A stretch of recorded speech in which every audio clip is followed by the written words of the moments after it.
l'Iran, parce qu'il y en a beaucoup qui soutiennent l'Iran et qui aiment que l'on traite ce sujet. Donc, on va commencer l'Iran en commençant par LCI qui nous dit ceci.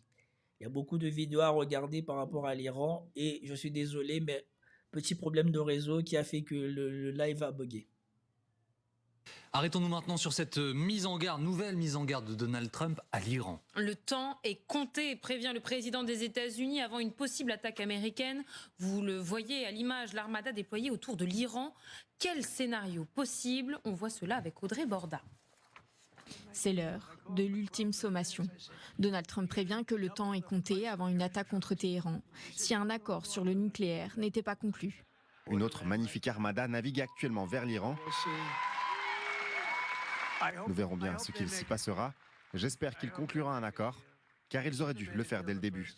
Pour pousser l'Iran à conclure, le porte-avions Abraham Lincoln est stationné dans le golfe d'Oman.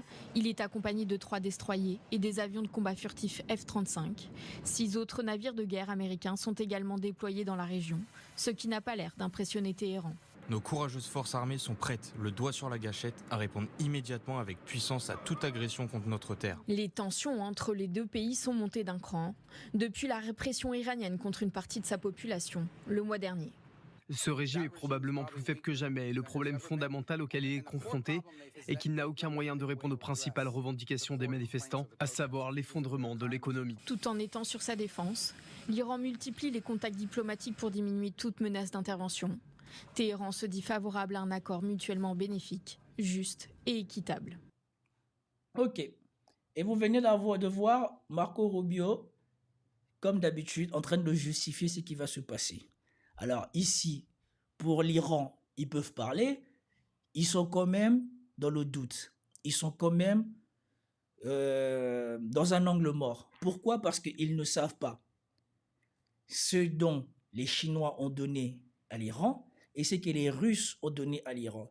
Et une chose que les Occidentaux de leur propagande de soi-disant Trump va attaquer, Trump va faire quelque chose, ne disent pas, c'est que la Russie et la Chine ont déjà pris position qu'ils sont contre n'importe quelle attaque sur l'Iran. Apparemment, la Chine aurait dit que une attaque contre l'Iran, c'est une attaque contre ses intérêts énergétiques. Et la Russie a tout simplement déclaré que ce serait inacceptable.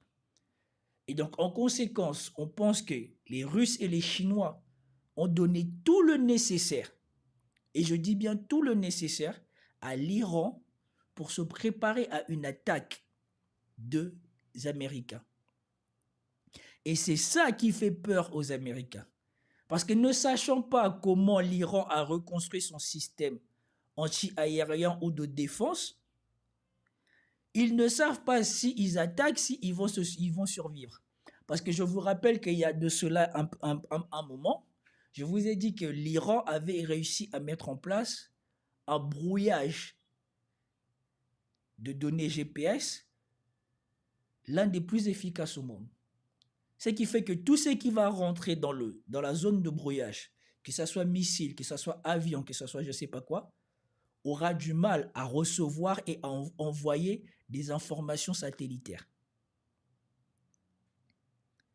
Et donc les Américains et les pays du loser du Moyen-Orient ne peuvent pas attaquer tant qu'ils ne sont pas sûrs.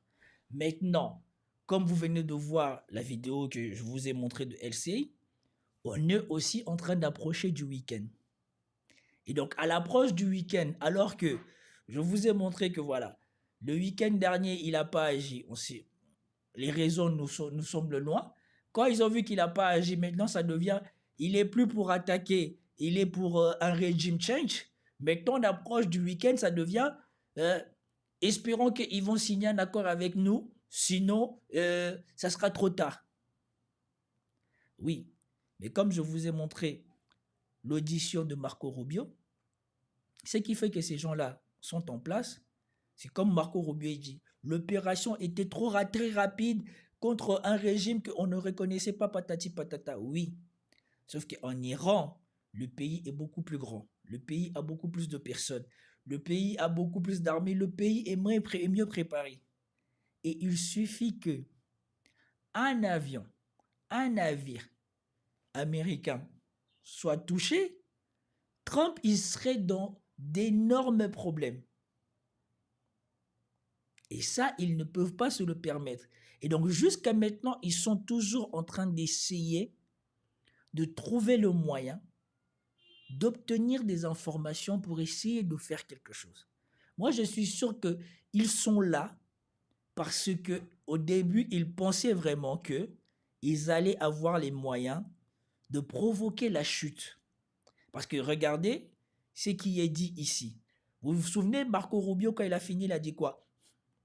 Le régime ne peut plus durer parce qu'il n'a pas les moyens de satisfaire aux exigences de sa population.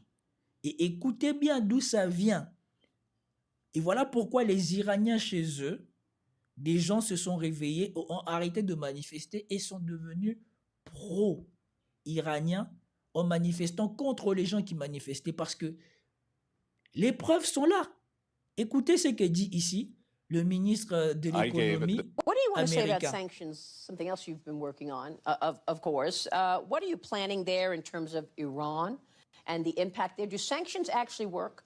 And the same question with regard to 500% secondary sanctions or tariffs on countries who purchase energy products from Russia.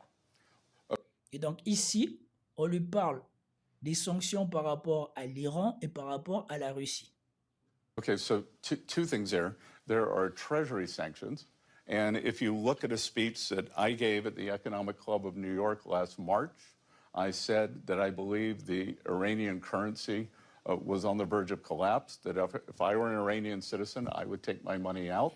President Trump ordered Treasury and our... Donc ici, il vous dit que c'est eux qui ont fait exprès de mettre des sanctions de trésorerie, si j'ai bien compris, à l'Iran, pour que la monnaie iranienne tombe et que si jamais lui, il était iranien, il allait déjà commencer à convertir sa monnaie locale en monnaie étrangère pour sauver son argent.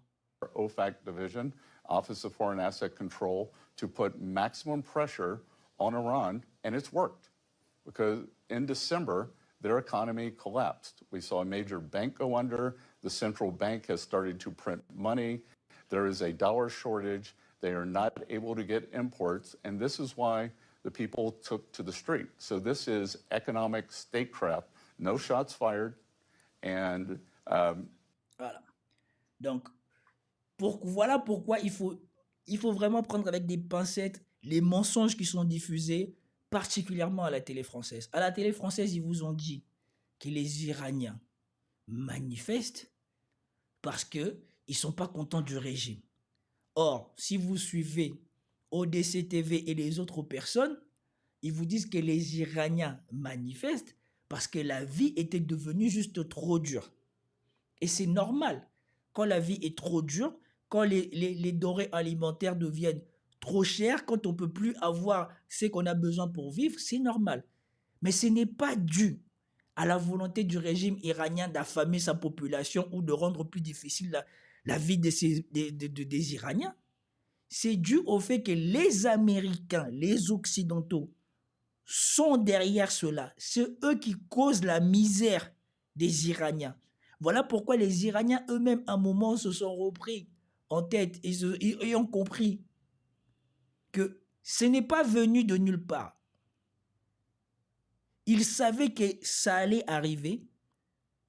Et c'est pour cela que Trump, il a dit qu'il ne faut pas toucher aux manifestants sous peine de notre intervention. C'est parce qu'ils savaient qu'ils ont réuni les conditions pour qu'il y ait un mécontentement énorme au sein de la population. Et ensuite, on a vu les éléments qui ont voulu profiter de ça pour instrumentaliser ça et affronter les dirigeants ukrainiens, les dirigeants iraniens. Et c'est eux qui ont fait que la répression, soi-disant, a eu lieu. Mais les dernières fois, on a vu les images de la répression. Les images de la répression ne montrent pas là où, soi-disant, les autorités iraniennes tirent dans la foule. On attend des bruits de balles. On attend tirer. Mais on sait aussi que parmi les gens qui ont infiltré ces manifestations, il y avait des gens qui avaient des armes. Pourquoi ne serait-ce pas ceux qui ont infiltré, qui ont des armes, qui tirent, et forcément le régime?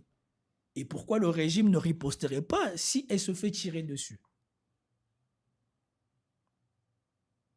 Et maintenant, regardez pourquoi je vous dis qu'il faut toujours vous méfier des Occidentaux. Alors que là, nous venons d'attendre les Américains qui sont à l'œuvre, qui reconnaissent que c'est eux qui sont à la base des difficultés des Iraniens. Écoutez ce que dit Cohn-Bendit, le français. Enfin, le Cohn-Bendit, l'européen. Trump est passé à autre chose et tout le monde est passé à autre chose. C'est-à-dire que depuis 2005, il y a une norme internationale qui est la responsabilité de protéger des peuples massacrés dans leur État. Et aujourd'hui... Ben oui, c'est ce que Sarkozy il a utilisé pour aller éliminer Kadhafi. Les vraies populations qui se font massacrer, on ne va pas les sauver. Mais par contre, cette règle est tellement utile pour aller se débarrasser des gens qui ne nous conviennent pas. Nous essayons de nous protéger avec des raisons et des arguments, je ne le nie pas, contre l'armement militaire nucléaire iranien. Mais aujourd'hui, si on fait, même il y a un deal avec les mollahs sur le nucléaire, de toute façon ils vont mentir, ils vont faire un deal et ils vont continuer. Eh bien ça veut dire qu'on laisse aux mains des mollahs la population iranienne. Parce que le problème de la population iranienne, ce n'est pas l'armement nucléaire, le problème c'est la répression, c'est ce système qui les empêche de vivre. Et ce que je trouve... Vous avez attendu? C'est toujours comme ça qu'ils présentent les choses. Le problème, ce n'est pas que nous mettons votre société, votre population, votre gouvernement dans des conditions difficiles. Non. Le problème, c'est que votre gouvernement qui n'est pas capable d'accéder à ce qu'elle a besoin pour pouvoir vous mettre dans des conditions décentes, c'est lui votre problème. Débarrassez-vous-en et comme par hasard, les choses iront mieux. Horrible aujourd'hui. La seule sécurité contre la militarisation nucléaire des Iraniens, c'est un changement de régime. Ben oui, comme Poutine a dit. C'était qui déjà? C'est Saddam Hussein. Saddam Hussein qui disait que voilà, et c'est pas important d'avoir l'arme nucléaire et qui a fini comment? On a vu comment tous ceux qui sont au Moyen-Orient se sont fait casser la gueule par les losers du Moyen-Orient, non? Vous pensez qu'il aurait fait ça s'ils étaient armés comme la Russie est armée ou comme la Corée du Nord est armée? Pensez-vous que la Corée du Nord existerait toujours si elle n'avait pas l'arme qu'elle a?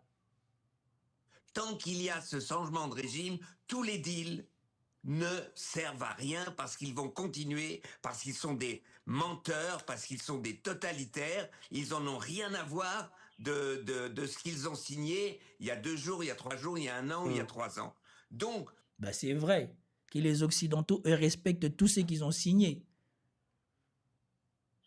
L'accord qu'ils avaient signé avec le pays du loser du Moyen-Orient qui disait dans son article 2 que le pays du loser du Moyen-Orient devait respecter les valeurs et la charte des droits fondamentaux de l'Union européenne. Elle n'a pas été bafouée, on les a vus, soi-disant rompre les relations ou sanctionner le pays du loser du Moyen-Orient. Alors je ne vous parle même pas des États-Unis, qui si vous suivez la chaîne, vous connaissez la théorie du gender fluid, qui ne respecte rien, que tout est réécrit sur une feuille blanche à chaque fois qu'on change de président, mais les autres, si par contre vous vous engagez, vous devez tout respecter à la règle. Nous, on a le droit de changer d'envie quand on veut, mais vous devez tout respecter à la règle, surtout si c'est pour notre bien, si ça nous profite à nous. Aujourd'hui, l'erreur, c'est de mettre le doigt sur remettre le doigt sur le nucléaire, et donc on laisse tomber les Iraniennes et les Iraniens. Évidemment, on va dire c'est horrible, c'est terrible, etc. La réelle politique, et l'Europe a fait la même chose pendant des années, Obama a fait la même chose, on a cru qu'on peut diplomatiquement lier les mains nucléaires au pouvoir des mollahs. On ne peut pas leur lier les mains. Voilà la vérité, et je suis d'accord avec ce qui a été dit tout à l'heure, c'est horrible. Ah ben oui. Bah oui. C'est vrai qu'on doit leur lier les mains. Pourquoi? Parce qu'une fois qu'ils auront l'arme atomique, on ne pourra plus leur imposer quoi que ce soit. Là, ils peuvent accepter nos sanctions, ils peuvent accepter les choses qu'on leur impose, mais une fois qu'ils auront l'arme, déjà l'option militaire ne sera plus possible. Donc, c'est pas possible. On ne peut pas accepter ça. Et donc maintenant, l'une des choses qui fait qu'ils ne peuvent pas, ou Trump ne peut pas y aller, c'est ce que vous allez attendre ici. Écoutez bien ce qui va se dire dans les deux extraits qui restent que je veux vous montrer. Donc, on va commencer par cet intervenant qui intervient souvent pour donner son avis. Aérienne n'a jamais permis. Sur un élément, c'est que historiquement, la puissance aérienne n'a jamais permis un changement de régime. Elle peut permettre une évolution de régime, j'ai un ou deux exemples en tête, mais jamais une défaite complète d'un État. Oui, on dit toujours une guerre, on ne la gagne pas dans le ciel, on la gagne au sol. On finit avec des gens à pied. Et comme il n'y a aucune intention américaine de débarquer en Iran, eh bien, il n'y aura pas de changement de régime. Il peut y avoir au mieux une évolution du régime, dans des conditions qu'on peut discuter, bien sûr, mais il n'y aura pas de défaite complète. Donc ça, ils le savent. Très grand pays, énormément de population, ça nécessiterait des moyens énormes, et les Américains, en dépit de leur puissance aérienne, qui est bien réelle, hein, ne sont pas en mesure de changer ça. Si vous voulez, il y a des faits qui sont inscrits dans l'histoire et dans les faits de l'emploi de la force. L'emploi de la force, il y a un moment où il faut une combinaison complète. Là, manifestement, le président Trump, avec raison, je pense, n'a pas du tout l'intention d'envoyer l'US Army. Un peu à la différence de la première et la deuxième guerre du Golfe, où là, le père et le fils Bush avaient déployé 500 000 hommes quand même pendant la première guerre du Golfe avec les Alliés. Et pendant la deuxième guerre du Golfe, il avait aussi envoyé beaucoup moins, 200 000, mais enfin, il avait envoyé beaucoup de monde. Est-ce qu'on peut... Voilà. Et quand vous savez l'état de l'armée américaine actuelle, je ne pense même pas qu'ils aient 200 000 hommes du niveau de ceux qui ont participé à la première et à la deuxième guerre du Golfe. Parce qu'ils sont en train de réformer l'armée américaine pour avoir des soldats dignes de ce nom. Quand les choses ont commencé à mal se passer en Ukraine, vous aviez déjà des soldats américains qui se filmaient eux-mêmes en train de pleurer du fait qu'ils ne veulent pas finir à la guerre. C'est factuel sur TikTok, vous pouvez aller regarder. Surtout les femmes qui vont s'inscrire à l'armée juste pour gagner un bon salaire, sachant que d'ici 2-3 ans, ils pourront se tirer de là et avoir leurs études payées par le gouvernement américain. Elles, quand elles ont attendu qu'il y allait avoir la guerre, c'était les premières à pleurer en disant qu'elles ne veulent pas se retrouver à la guerre. Donc l'armée américaine est remplie de gens inutiles qui ne veulent pas aller défendre leur patrie, qui sont rentrés là-bas parce que c'est la planque. Tu es payé à prendre de l'argent et quand tu sors de là, tu vas faire tes études, tu vas faire autre chose aux frais du gouvernement américain. Et donc il y avait ça comme premier élément. Et j'avais un deuxième élément, une deuxième vidéo à vous montrer. C'était l'intervention de... C'était une intervention sur LCI de l'autre colonel là, qui, voilà, c'est celui-là. Quelque chose d'énorme à l'échelle. S'il arrive à étrangler petit à petit la République islamique d'Iran, c'est quelque chose d'énorme à l'échelle de nos générations. Alors oui, mais en même temps, l'Iran, c'est pas un petit pays, 90 millions d'habitants, ça se règle pas comme ça. En plus, c'est une population qui est très motivée. Et encore une fois, l'idée guerrière en Iran, c'est pas le Venezuela. Donc c'est vrai que c'est extrêmement difficile. Maintenant, c'est vrai que l'Iran a perdu progressivement toute une partie de ses forces. Rappelons-nous la guerre Iran-Irak. Rappelons-nous tous ces proxys qui ont disparu. S'il arrive à étrangler petit à petit la République islamique d'Iran, c'est quelque chose d'énorme à l'échelle de nos générations. Alors oui, mais en même temps, l'Iran, c'est pas un petit pays, 90 millions d'habitants, ça se règle pas comme ça. En plus, c'est une population qui est très motivée. Et encore une fois, l'idée guerrière en Iran, c'est pas le Venezuela. Donc c'est vrai que c'est extrêmement difficile. Maintenant, c'est vrai que l'Iran a perdu progressivement toute une partie de ses forces. Rappelons-nous la guerre Iran-Irak. Rappelons-nous tous ces proxys qui ont disparu avec le Hezbollah, le Hamas, même les Houthis sont pas en grande forme. Donc Donc on voit tout son système de déstabilisation de la planète et du Moyen-Orient est en perte de vitesse. Donc en fait, il reste que l'Iran, sachant qu'une partie de la population souhaite une transformation. Donc on voit bien que le fruit est mûr, et c'est les interventions de tous les hommes politiques américains qui disent aujourd'hui, l'Iran, Rubio particulièrement, qui dit l'Iran n'a jamais été aussi faible. Ce qui veut dire que c'est peut-être le moment. On va pas recommencer pour partir sur un cycle de 2 ou 3 ans. Donc c'est ça le sujet. Et je pense qu'il n'a pas envie d'y aller, c'est vraiment, mais je pense qu'il va y aller parce que... Voilà. Donc, eux tous sont unanimes sur le fait qu'ils n'ont pas forcément envie d'y aller. Mais ils vont y aller et ça risque de très mal se passer parce qu'ils ne sont pas au courant de ce qu'a l'Iran. Alors moi non plus, je ne suis pas au courant de ce qu'a l'Iran. Mais on sait que ce tour-ci, après ce qui s'est passé au Venezuela, après tous les fanfaronnades que les Occidentaux ont fait, quand on a renversé Maduro, parce qu'ils ont attribué ça à la défaite de la Chine et de la Russie, et surtout, parce que contrairement au Venezuela, l'Iran dispose d'une technologie que même les États-Unis n'ont pas, et qui confère la supériorité militaire à la Chine et à la Russie, ces deux-là ne le laisseront pas tomber. Ces deux-là ne peuvent pas le laisser tomber parce que si on laisse l'Iran tomber, demain, les États-Unis auront le missile hypersonique et là, ça va être la catastrophe pour tout le monde. Parce que c'est la seule chose qui fait qu'ils ne peuvent pas jouer le malin, que ce soit en Ukraine ou nulle part ailleurs. Parce que comme l'avait dit Peter Hegseth lui-même, nous, notre force, c'est le porte-avions comme ils ont ramené là. Et les seuls pays qui peuvent couler les porte-avions américains et leur mettre en sérieux problème, c'est l'Iran, la Chine et la Russie. Et comme la Russie et la Chine, c'est hors de portée, eh ben, ils essayent l'Iran parce que s'ils renversent l'Iran, ils pourront mettre la main sur cette technologie à travers le proxy qu'ils vont mettre à la tête de l'Iran. Voilà pourquoi le chat là, l'espèce d'espion de Netanyahou et de Trump, est toujours plébiscité par les Occidentaux pour prendre la tête du pays. C'est parce que la première chose qu'il va vendre, c'est la technologie militaire. La première chose qu'il va donner aux Américains pour les remercier, c'est la technologie militaire.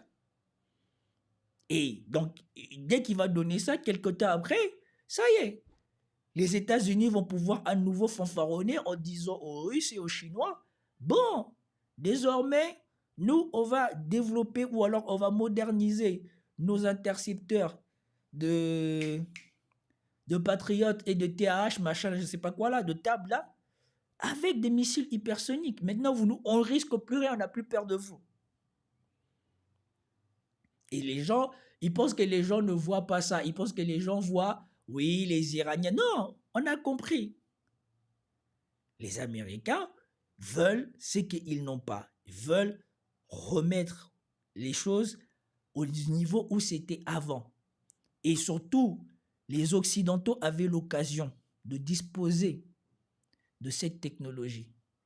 Le monsieur qui voulait développer cette technologie a été moqué par les Occidentaux parce qu'en ce moment-là, ils se sentaient les plus forts et ils ne voyaient aucun intérêt à aller développer des armes, ces armes-là. Et c'est ainsi que les Russes sont tombés sur cette technologie, l'ont développée. Je ne sais pas s'ils l'ont développée en collaboration avec la Chine ou pas. Mais bon, comme par hasard, ce sont les pays qui produisent le plus d'ingénieurs où on a développé ça. Personne ne se pose des questions. Les Occidentaux là, et les Américains, soi-disant, comment est-ce qu'ils n'ont pas pu développer ça? Et apparemment, les travaux de cette personne-là, là, avec tous les vols qui existent, normalement, ils auraient dû déjà commencer au moins à produire leurs missiles hypersoniques. La dernière fois, on vous a dit que leurs intercepteurs de missiles hypersoniques, ils ont encore échoué. Quand ils échouent, on n'en parle pas. Il faut lire la presse spécialisée pour savoir qu'ils ont échoué ou quoi que ce soit.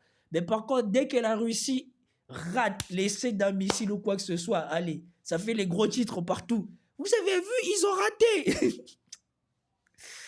Et maintenant qu'on en vient à la Russie, partons en Ukraine, justement.